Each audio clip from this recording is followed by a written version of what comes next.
자, 이 문제의 별애를 얘기하겠습니다. 직관풀이라고 하는데 흔히 이 문제는 상상력만 있으면 너무나 쉽게 풀 수가 있어.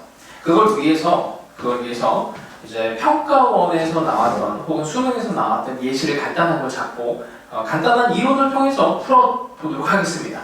일단 평가원에서는 이런 문제가 한 번 있었습니다. 이렇게 이 정도 좀 공간이 많이 필요해서 작게 그릴게요.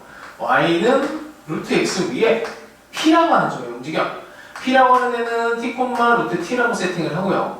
여기 1과 2에 대한 요만큼을 잡아서 요만큼 길이를 p 여기 1,0에서 p까지의 거리를 d1 여기를 d2 이렇게 해놓고 리미트 t를 무한대로 보내.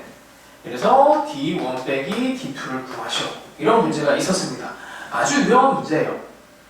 이 문제를 푸는 데 있어서 당연히 뭐 수식으로 하는 건 누구나 다 한단 말이야. 어려운 문제가 아니기 때문에.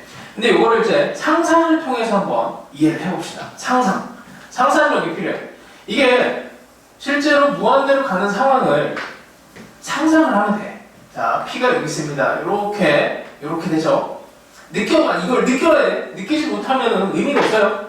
자, P를 이렇게 해봅시다. 느낌이 어때? 저 길이가 점점점 낮아져 가는 느낌이죠. 자, 그러면 여기까지 쭉 갔다고 합시다. 그럼 저 끝에서 올 거야. 이 끝에서 와. 여기서 이렇게 쭉 가고 다시 이렇게 갑니다. 좀 그림이 좀 이상하게 됐는데 어떤 느낌이에요? 자, 이제 우리는 이거를 무한대를 상상을 할 거야. 무한대 상상이 그렇게 어렵지 않습니다. 이렇게 점점 내려가면서 어떻게 이 두 직선이 점점점 붙어. 무한대가 되면 어떻게 돼? 이 두 개 직선이 처음에는 이렇게 약간 벌어져 있지만 무한대로 가면 이게 합체가 돼. 같은 점에서 시작을 하고 여기 같이 옵니다. 같은 점에서 오고 같이 오니 어떻게 되냐면 자, 이제 여기는 이제 상상의 영역이야. 상상. 상상의 같은 점에서 시작을 했을 것이고 여기를 건너뛰게 되면 이 직선이 두 개가 이렇게 오는 거지. 이렇게 해서 여기서 하나 끝나고 또 하나가 또 붙어서 이렇게 오다가 여기서 이렇게 다 끝납니다. 그럼 어떻게? D1과 D2의 차이는 이만큼, 1만큼의 차이가 나. 이걸 이용을 해볼게요. 이게 잘 이해가 안 되면은 뭐 이 문제 풀이가 지금 의미가 없는 거고 그냥 본인은 이게 상상이 잘 안 되면 그냥 계산으로 하시면 돼요. 계산으로 하면 그렇게 어렵지 않습니다. 자, 그럼 이 상황은 어떻게 하냐면 삼각형을 이렇게 그릴게. 여기를 A, B, 2가 되고요. 여기를 요만큼을 C까지 해서 N이라고 합니다. 지금 상황은 어떻게 되냐면 직각삼각형에 대해서 각은 2등분해요. 그럼 45도가 되겠지. 여기 만나는 이 점을 D라고 하고 CD의 길이를 요만큼을 AN이라고 합니다. 됐죠? 자, 이제 무한대로 보내볼까요? 무한대로 보내봅시다. N을 요만큼까지 키워볼게. 이만큼까지 키우면 이렇게 선이 지나가게 되고 여기에 대한 D라고 하는 점은 조금 더 오고 요만큼이 AN이 되겠죠. 됐지? 자, 더 멀리 갑니다. 더 멀리 가서 여기까지 와서 여기에서 다시 이렇게 돼. 어떻게 해요?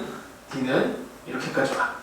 자, 무한대에서 오면 어떻게 될까? 무한대에서 오면 이 직선이 얘와 거의 평행한 상태에서 오게 될 겁니다. 자, 그 다음에 점점점 같은 점에서 시작을 하겠죠.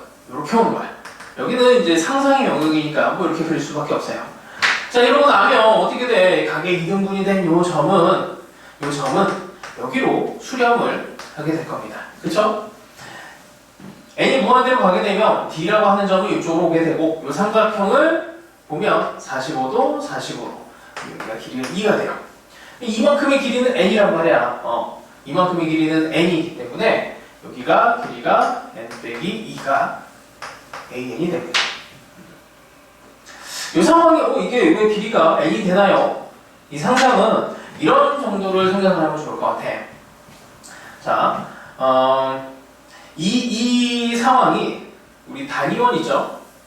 단위원에서 세타를 0으로 보내는 이런 상황으로 상상을 하면 조금 더 나아요.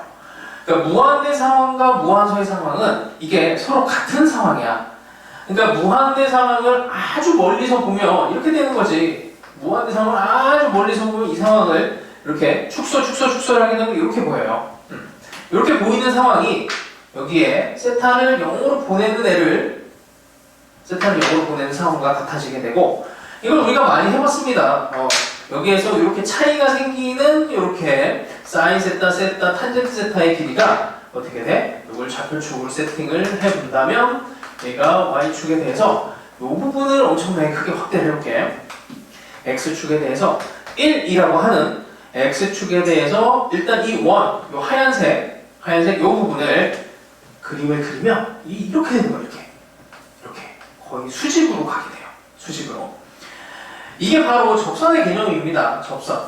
이 원이 실제로 보면 곡선이지만 얘를 엄청나게 확대를 해서 보면 직선처럼, 수직으로 꽂히는 직선처럼 보이게 돼. 그러면 이렇게 이 세타에 걸려있는 움직이는 이 직선은 이렇게 평행하게 접근을 하겠죠. 그러다 보니 여기가 길이가 원래 같은 1, 1이었던 길이가 이렇게 오게 돼요. 그래서 여기 사인 세타, 세타, 탄젠트 세타가 전부 다 같은 상황으로 몰리게 되는 거지. 그렇죠? 이 상황도 그렇게 같은 식으로 이해를 해주면 좋습니다.